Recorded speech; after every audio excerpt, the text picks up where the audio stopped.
Welcome to a day in the life of a thru hiker. The typical thru hiker doesn't need an alarm, we just naturally wake up with the sun. For me, that's about 6:05, and then I get to hear the sound of whoosh as I deflate my air pad. Then it's time for breakfast, and it's probably oatmeal, because that's what thru hikers eat. During this time, I finish packing up, start walking, and within an hour it's time to eat. And then an hour later it's time to eat again. And an hour later it's time to eat again. And at some point, I stop and get water. Here's a water source that comes straight from the pipe. I like to add electrolytes because I sweat a lot and I need them. Finally, it's time for lunch, and if it's hot enough, nap time. Time for my daily serving of fruit.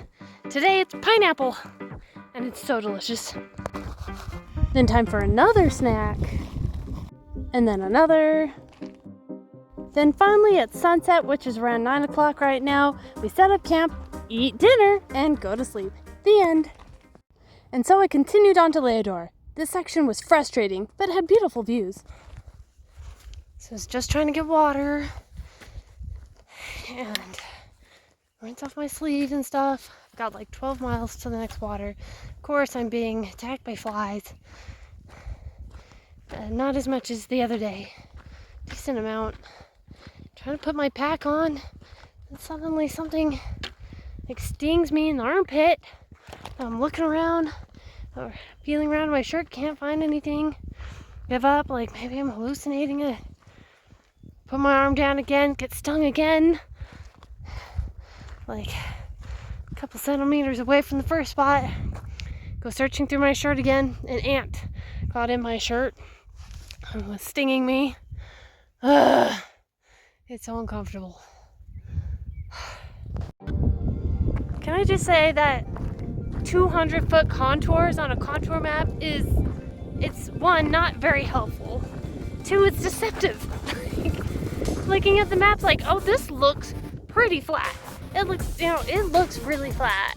I'm only going up one contour line. And then I see the hill, like, holy cow. It's huge. It also means when looking at the map, sometimes like you look at an area and it looks flat, and you're trying to find out where the trail goes, because just follow the posts or whatever that every half mile, and you're like, the contour map doesn't match the scenery, because like, where's this hill? Where's this hill? I don't know. Map doesn't show it. CDT be like, okay, just turn right here. And see that post on top of the mountain? Yeah, that's your next one. Just there. I'm just joking, but that's what it certainly feels like sometimes. I kid you not. Yesterday there were sections where it was like, just follow the cairns through the trees. And the cairns were every like quarter of a mile, maybe less. But like, how am I supposed to see the cairns that are in the trees? They're behind the trees, and there's no set trail on the ground. Ugh.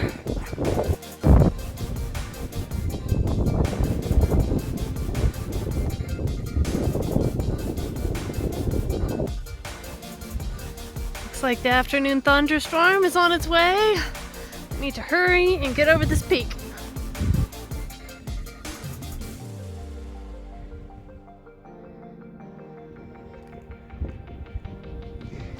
I'm on Elk Mountain. It's recommended to go up to the top, except there's a thunderstorm coming, so I'm just gonna work on getting back down into the trees. I saw that it was recommended to call the shuttle from Elk Mountain, but with the thunderstorm I kept pushing and figured, I've got good views, I'll still have service.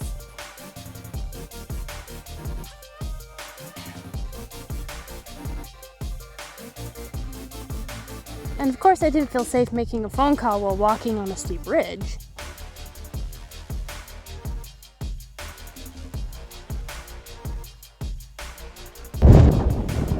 I really gotta pee! But I'm on a ridge! And it's really windy! If I tried to pee now, it would just be like an explosion! Trying to get on everything, so I'm gonna wait.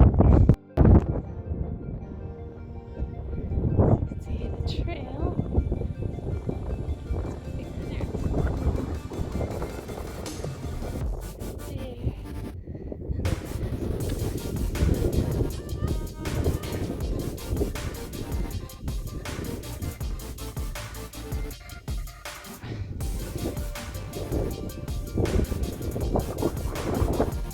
I got to a safe location, I managed to get out one text message to the shuttle asking for a ride either that evening or the next morning, and then I never got service again.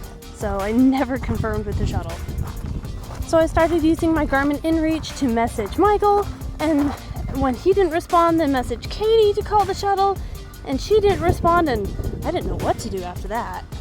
I finally got down to the road and met up with Brown Sugar and Journey. I met Brown Sugar, I met both of them on the PCT and significantly hiked a lot with Brown Sugar.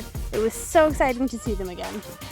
They were also unsuccessful with contacting the shuttle, both with their InReaches and with their phones. We started thinking we were going to be stuck at the trailhead for the night, so we started walking up the hill to find a campsite. I started to record this moment when suddenly a car showed up. It turned out it was the shuttle. She was worried after she didn't hear back from me from responding to my first text message. So we made it into town. Turns out our InReaches weren't working because Microsoft went down and nothing was working in the world. All right, I just got dropped back off of the trailhead. And guess what we just saw on our way up? We saw two badgers. They were getting ready to start crossing the road. Scared them, so they went back down. Couldn't stop and get a picture, but it was so exciting to see them.